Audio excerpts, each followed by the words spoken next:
Welcome into K-State Online. I am Mason Voth. That is Drew Galloway. Normally, there are not multiple takes to this, but the first 5 seconds of the first take was so bad that I was just like, nope, we gotta start all over again. The vibes were terrible. It was so bad that it just was an immediate expletive off the rip by me that I screwed up in that moment. So We uh, we've been I doing this for a long time. I've never seen you have to do a second take before that. I normally pride myself as a guy that can just do everything in one take. Like I can remember TV class at K-State, just always like, why can't we get through this one take? Why can't we just smoothly get through this newscast without somebody screwing up? I don't need to go again. I can do this all in one, whatever. Or when I was recording like news or weather at K-Man, same type of deal. I was like, I don't need to go multiple times. I'm going to kill this minute and a half and be done. Normally it worked out, but early on, some of those nights there, I was re-record. But once I got into the flow of it, it was okay. No weather updates for you here today. Can't give you a very shady forecast for K-State basketball because once again, the names of who they might be interested in slowly trickle out. And then on the flip side, still no official word from players that are going to be exiting the program. We know that that is going to happen at some point in the near future. I would imagine that we'll probably start to get some more of that this weekend. I can't fathom that we would get to Monday and be like, oh yeah, nobody has entered yet. I think it would still be coming. As you pointed out, a guy like Zach Clements at KU, he just announced he was entering the portal today. I think we've known for 2 years that Zach Clements was going to be in the portal. That it just made sense for a guy like that, unless he was content just being at KU hanging out, a la Taj Manning. So we'll get into what we do know or what we kind of think about what is going to happen. But what do you make of us being on day 5 of Portal Watch and nothing substantial has happened in or out for K-State? It is like legitimately wild. Like it's not even wild to me that nothing is happening like inside and like entering or for K-State to bring somebody in. But outgoing it is strange to me because it's like what are you waiting on? Like there are people that it doesn't take a real rocket scientist to figure out that have probably been wanting to enter the portal since like during the season and are still at K-State right now. And that's the thing that I'm just kind of confused about and kind of like what are you waiting on? But I am like, if on Monday I asked you where you were at in terms of surprises that K-State hadn't entered, or hadn't had anybody enter, and you're at like that 7.5, 8 range, I was probably in that like 8, 8.5. I am probably like at a 15 that we're sitting here on Friday at 4 o'clock, and we keep pushing back like when we're going to record because we want to make sure that we get everything like for the day for the most part. I'm like at like a 12 that nobody has entered the portal yet because it just for me, if I was transferring, and especially if I was somebody that had known that I was going to transfer for a while, I would have been like one of the first people in. Like somebody was in the portal. I think it opened at 11 p.m. Central Time Sunday. The first person that entered was at like 4:50 in the morning. I would have been at like 4:55 if I would have known that I was gone. I would have Like, I would have stayed up until it was time for me to enter, and I would have been the first one in. It would have been like a midnight release of a new video game back in yeah, 2010. yeah. Like I don't understand if you're not gonna be here why you wouldn't just already want to be gone. But that's just kind of a whole other, like I'm trying to wrap my head around like the logic behind it, and I don't really see a whole lot of good logic behind it. I guess maybe you could tell yourself that if I go in immediately, then either you better be commanding some big time money, like those guys that were leaving Iowa that are going to land somewhere and are some of the top 5 portal recruits currently, or you like if you go in that quick, you don't want people thinking, oh, well, the school you were previously at, they did not want you at all and they weren't fighting to keep you. And so you just knew it was over from that standpoint. So I think you kind of have to know your worth and all that. But I'm with you. If it was me making this decision, I would do it very quickly. When I made the decision to leave my radio job, I didn't sit on that decision for whatever it was, like a day, 2 days. It was like 12 hours later. I was in there first thing in the morning. I was like, here's the deal. My last day, August 31st. I'm out of here. See you later. I know it's a different type of scenario, maybe a little bit more complicated, but not really, especially when guys we're talking about. I don't know that there's much financial stake in it for a lot of the guys that we're thinking of as being departures that we haven't seen yet from K-State. So we'll monitor it, and I would imagine by Monday we'll start to have some kind of idea about what's going on there. As for what is currently going on with K-State, we'll get into that in just a moment. But first, I'd like to remind everybody about the 2025 Aer Lingus College Football Classic. You can go to cats2ireland.com to get your tickets and your hospitality packages now for the game that kicks off on August 23rd, 2025.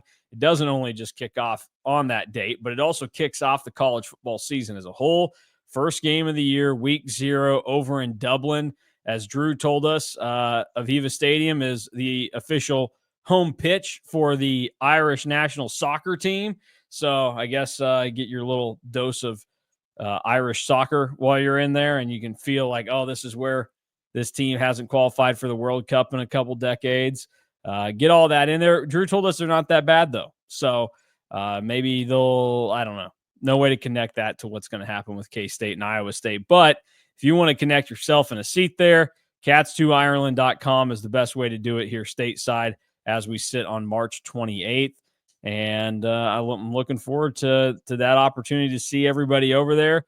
It seems like it'll be a pretty good 50-50 split, and that should excite a lot of people. But you can go get all the kinds of packages that you need there, whether it's just, hey, I want to go to the game, I only want to be in Dublin, or you want to make it a much bigger vacation because you're somebody like me that goes, when am I ever going to be in Ireland, let alone outside of the United States ever again?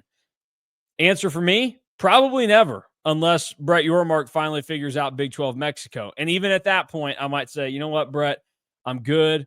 I don't need to go watch the mixed doubles underwater basket weaving Big 12 competition that you're going to send down there because your men's basketball coaches told you to F off and they're not going down there. So, yeah, that's the only way you're getting me to leave the country again. Maybe.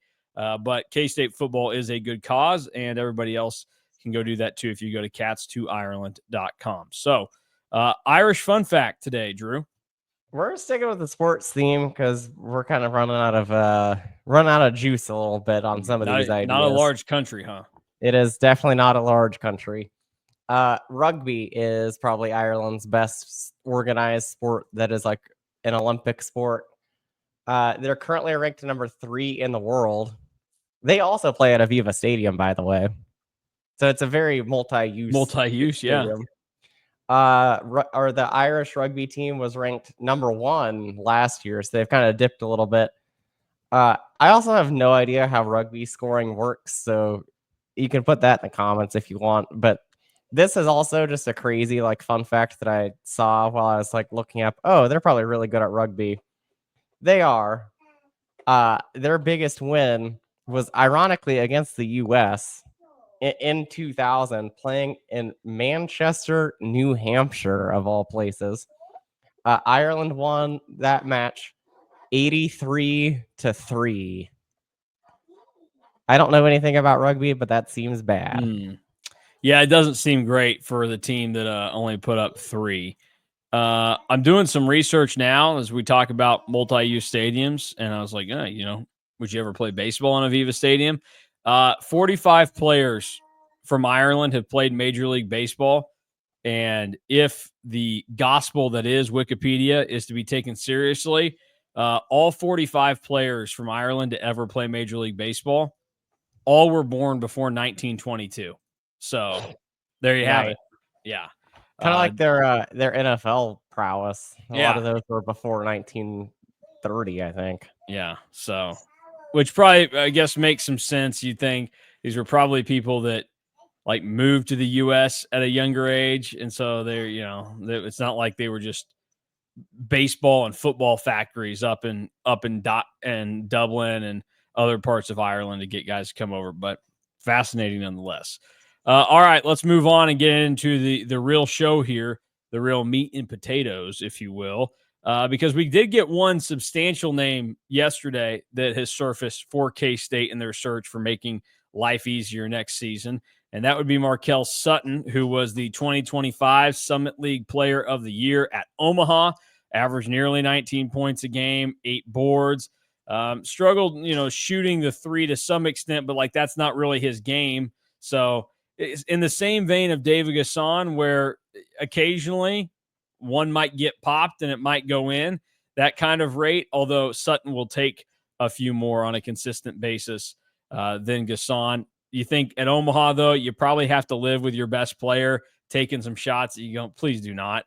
I doubt that he would take as many attempts from deep next year, but this is one of the first, I think, substantial ones in terms of where Sutton might end up finishing in terms of transfer portal ranking and just in the way that a player like him might be able to benefit K-State, because you do immediately kind of see the path to this making sense and making life easier for the Wildcats next year.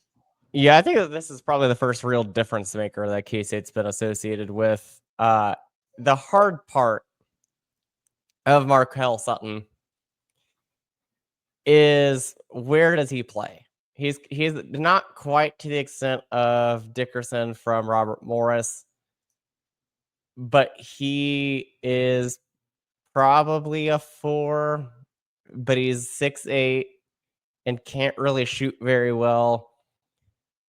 It's only a problem if you don't surround everybody around him as a good shooter, because I would consider Markel Sutton capable from Mm-hmm. 3.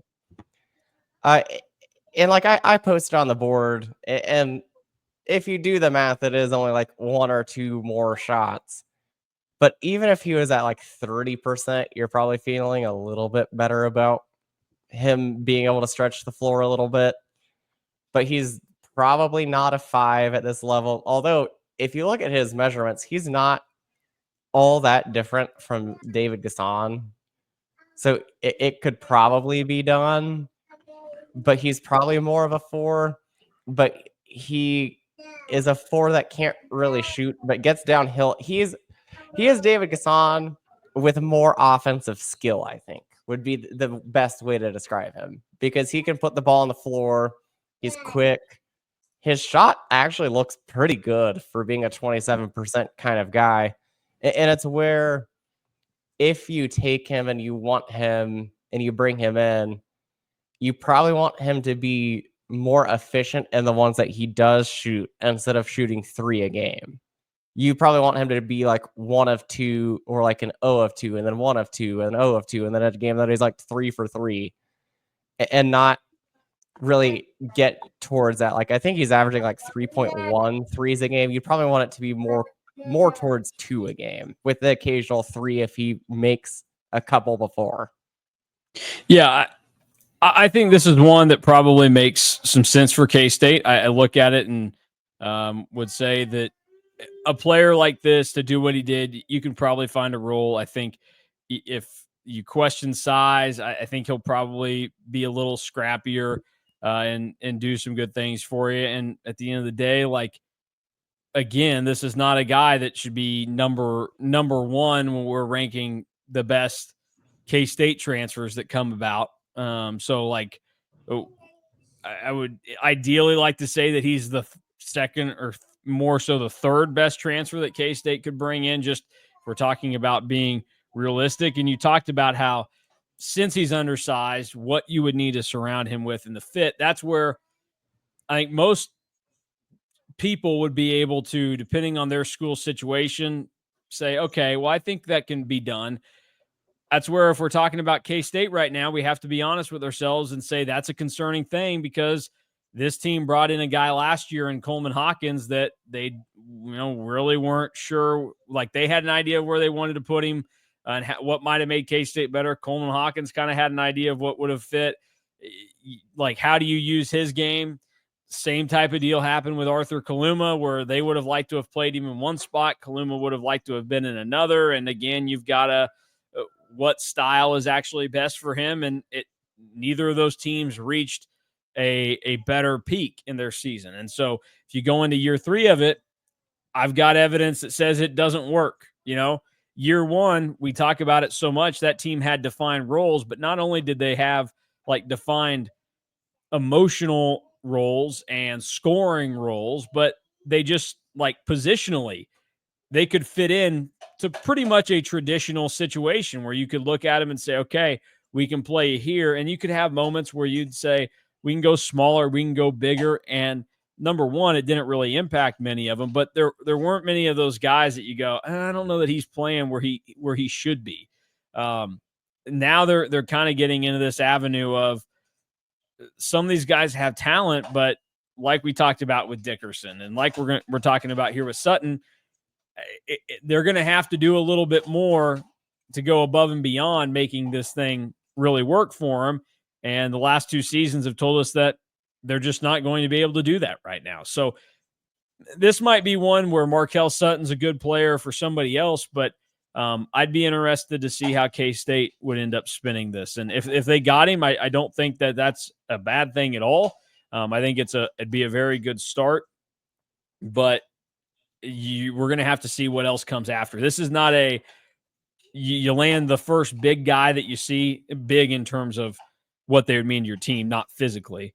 And we go, okay, now some more of that real buy-in can come back, because there would be certain players that are going to come about in the portal that if K-State lands them, you go, all right, I can lean more towards siding with this staff right now and thinking that this is good. Markel Sutton would be really strongly based on what else comes in after him. And so that's something to be mindful of with a player like this. Yeah, the other thing that I would add is I kind of shrug off and be like, about accolades at their previous school. I mean, David Gasson had 0 accolades from Virginia Tech and ended up being a very productive player for 3 years at K-State. But the track record of the Summit League Player of the Year the last 4 years has been very, very strong, to the point where like you can definitely see the vision with Markel Sutton, because the last 4 Summit League Player of the Years, we'll list them off. Baylor Shireman, he was really good at Creighton. Max Asmus twice, he was really good at Texas. Texas didn't have the season that they probably wanted to, but he was still really good. And then Zeke Mayo, who was really good at KU. So Markel Sutton with the track record with the Summit League, you're probably feeling a little bit better. He was pretty solid in their game against St. John's, but again, the fit around him is going to be what makes him really good. And there's a world where I'm trying to squint and kind of think, like, if he could guard the 5, I would really like this addition, because he is very similar to David Gasson. Yeah, I would say probably slightly, I don't know, that their measurements are very similar, but in some ways I think he kind of carries himself, feels like just maybe a little bit bigger than Gasson, but I think that also in terms of, I think, being able to withstand some stuff down low. But David Gasson got to the point where he played pretty big down there and you weren't too worried about it. So I think that on the face of it, for just anybody, this would be a really good addition. And like you just said, a lot of the Summit League Player of the Years, that's translated well to the next step and the next level. But the concern is that it is playing for this coaching staff, and they have to prove that that is not going to impact somebody's talent and reaching their ceiling when they get to a newer level. So it's the unfortunate part of discussing K-State in the transfer portal right now, is that it can't just all be fun and like, oh, this is a good pickup. This is a good pickup. this staff kind of proved last year that you can make what seem like good additions and not fully get it to work out, and thus they aren't great additions.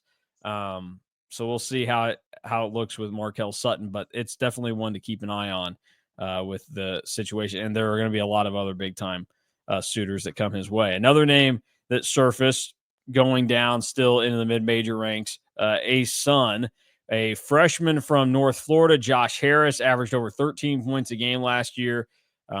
Also hauled in 7.1 rebounds. His shooting, I wanted to put some kind of shooting stat in there to show that because of his size and everything, he isn't just launching. He took just barely over one a game, but his free throw percentage was hovering around a decent mark. You'd like to see it get better, but there would be some things there that might make you think, there's room for improvement. But he had 22 against Georgia Tech this year. And as a freshman to come from any league and to be able to score like he did and handle the game very well, that's something to really appeal to you. And 3 years of eligibility, you get a guy like this. This isn't necessarily a day one starter that you would bring in, I wouldn't imagine, but it's somebody that you think you'd get good minutes out of, and then you see where they develop down the road.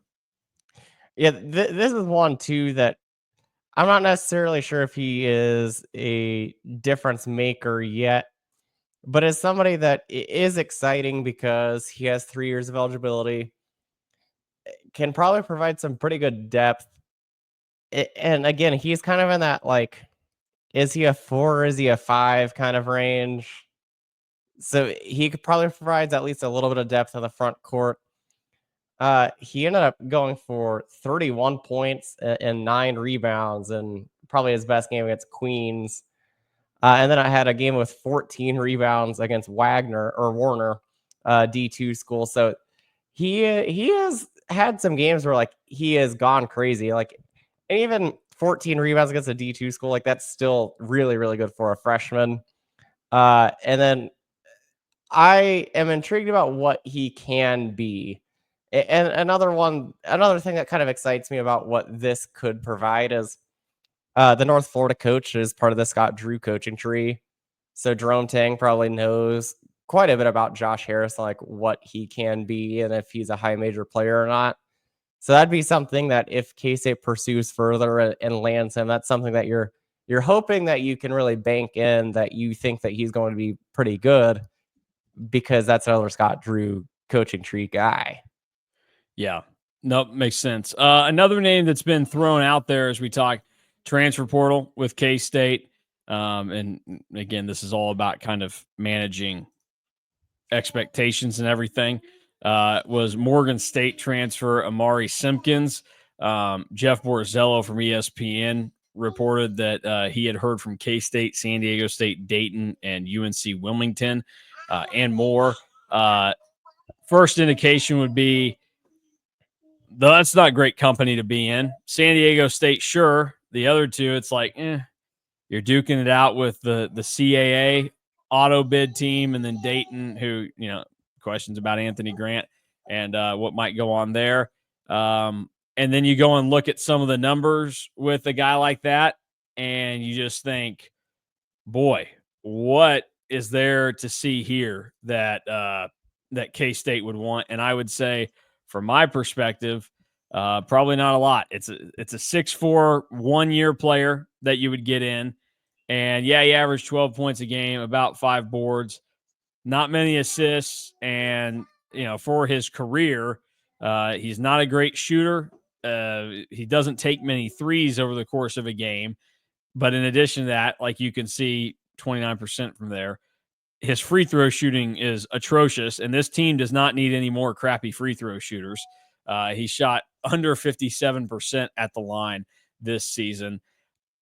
This is one that just wouldn't make a lot of sense to me, and I don't see a player like this translating to really help a team like K-State next season. So, No, it and this again comes across as a guy that's K-State. They got money to throw around. I've heard from them. Correct. I was about to say that exact same thing. That just kind of feels like K-State's being used a little bit for leverage against some mid-major schools in San Diego State. So I don't know.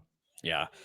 It's a name that's out there. I'm sure people were probably wondering about it because you see a national guy mention it, but I wouldn't I be also have it. overly. I also hesitate a little bit, especially when agents are the ones that are leaking who is interested, and then you Yeah. look at the other schools interested, and this all came from his agency. So Yeah. I would say maybe somebody make a mental note of that and follow that recruitment and get back to me when he makes a decision.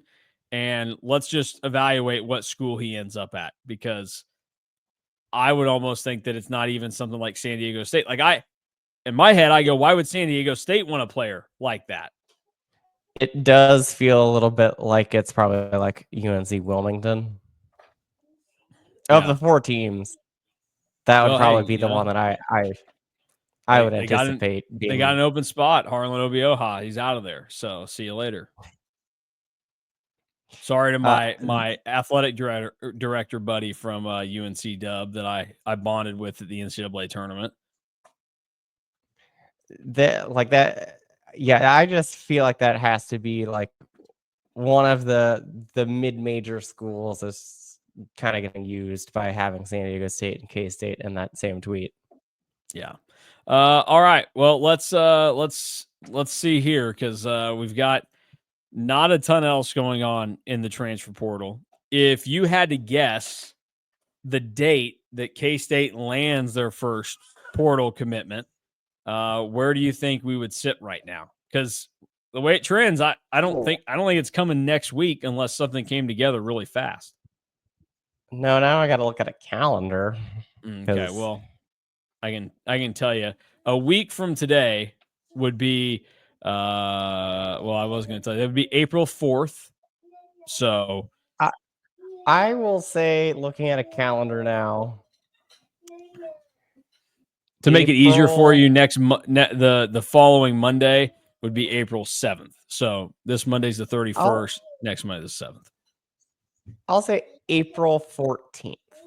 Feels Okay. about right because I Okay. next week you would hope that you get enough. I guess next week is probably a dead period with the Final Four. So then you probably get that next wave of visitors, or that next week would be like the 11th, 12th, 13th. I would imagine that there would probably be some visitors coming, Mm-hmm. and you'd hope that you could close on somebody. I Yeah. do know that the portal opened a little bit later this year, I think, if you look on the calendar. But it is crazy that this was the week last year that Doug McDaniel ended up committing to K-State. Oh, well, how about that? Because Yeah, it doesn't before the Final Four began, Doug was already in. doesn't feel like that is going to be No, coming anytime soon. So maybe we no, could be stunned, but I don't see it happening. because I am not sure if some of the K-State basketball staff is in the United States currently. I believe that some of them are overseas working on some. It's weird to call them high schoolers, so I'm going to say incoming freshmen.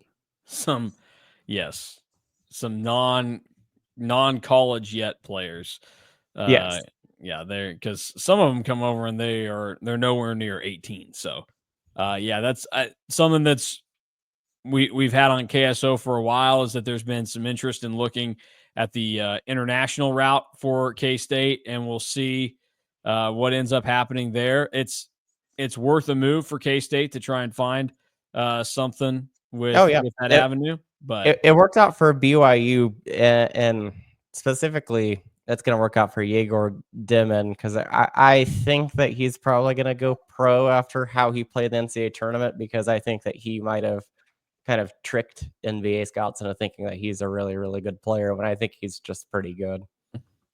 we'll keep monitoring, and if we have anything important portal wise on Monday, that's what we will discuss. If not, then we will tell everybody to come and check out some football content. And we'll talk football come Monday We're when we reconvene. So, finally and almost spring football. Yeah, fine, almost. And then you think about it, and next week we're going to be sitting here, and even on Monday we'll still be a couple days away from it. But we will talk football next week at some point, and then if we get significant enough transfer portal breaking news over the weekend, we'll obviously have coverage over at KStateOnline.com and on 3. But I'll also hop on here and I'll have some stuff as well. So we'll just keep tabs on how everything's going. And once again, it is wait and see mode if you're waiting around trying to figure out what K-State is going to have go on in the transfer portal, because currently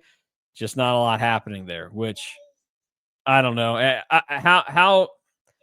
Where do you think the vibe of the fan base is right now? Do you think that they're ready for portal season to be in full swing, or is it, man, I'm just not that into it. I still need some time to decompress from what this disaster of a season was. It honestly, if you look at the message board and kind of just the vibe around social media, I think it's kind of like 50-50. I think there's a lot of people that are like, okay, like let's decompress a little bit from the season that was. And I think there's a lot of people that are also like on that other end of like, holy crap, that was so bad. Like let's get some new people in and like let's try and get excited again. So I think it's probably about 50-50. Yeah. I am more towards wanting new names from the portal and wanting visits to be arranged and scheduled, because I would like to not think about the basketball season that was. I'd like to get excited about basketball a little bit, and we haven't had really names that excite you to this point in time. And again, you could laugh and say, well, maybe you were dumb for getting excited about Doug McDaniel last season. All right, fair point. But I just none of these names right now make K-State a team that is good enough to be a good team next year. And that's what this hunt is. And this is a bigger picture type thing, but we're going to sit here and be in a position where they're going to have to, on paper, look really, really good and much improved to get people to have the buy-in and to just from the rip be on board. Because if not, then it is going to just be you got to prove it to us. Like Yes. I was at opening day yesterday for the Royals. Sold out crowd. It was full. I think they said it was the largest home crowd since opening day 2017 for a regular season game. The Royals got themselves out of the position where they were a wait and see team. They played well last year. They were fun. They made the playoffs, and people, before they had even played a game this year, said, yep, I want to be there. They signed up for it. For a long time, that's not what the Royals were. It was very much a wait and see, and then you'd get 2 months in and people would be like, I need to see more. And then they're like, I'm not coming to see it all. K-State basketball is in this position right now where after year one for Jerome Tang, people didn't need to wait and see. Or even, really after a couple games with Jerome Tang, it was, I don't need to wait and see. I want to be there. I want this to happen. Last couple of years now, it's turned back into, you got to prove it to me. And at this point, that's totally fair. Like you can say, well, you should always be bought in. Yeah, people aren't rooting. Well, some aren't. I think some are. But most people aren't rooting for this thing to fail. But a lot of them also know that there's some, personal equity that's put into this thing. And they say, I don't know that it really makes sense for me to drive 2 hours on a Tuesday night to go watch this team right now. I'm not going to really put too much of my time and attention into this currently because it's done nothing for me the last 2 years. It's a prove it type of moment right now for K-State basketball. And as it trends at this point currently, nothing that's been done in the portal is going to change that. I think there's the opportunity to have that happen, but a lot will have to be done to put people in that position to where, night number one against whatever scrub team shows up in Manhattan, that place is jam-packed. No, I agree. It's why this is a very important offseason. Yeah. One last reminder to everybody, K-State women, they play in the Sweet 16 tomorrow night, 7 o'clock against USC on ESPN. No Juju Watkins for USC. Drew, who are you picking? I think I probably still lean towards the Trojans. Okay, well, you're a Think hater, they so yeah, what are you gonna do? yep. Drew Galloway, certified hater of the K-State women's basketball team. They'll be using it to fuel their fire. All you out there are saying he's crazy for not picking K-State. What's wrong with this guy? Um, Absolutely shameful by Drew. I also think USC wins on Saturday. So that'll do it for this edition of the KSO show. For Drew Galloway, I'm Mason Voth. We'll watch. We'll see what K-State has in store. They can certainly win. It's still going to be an uphill battle, even without Watkins playing for USC. But back again on Monday for a regular show. We'll be here over the weekend if there's breaking news that takes place in regards to the portal or really anything else. But portal's about the only thing that comes to my head that might take place. And then plenty of written stuff still coming your way over at On3 and KSO. So follow us over there. Get through the weekend. Back again on Monday.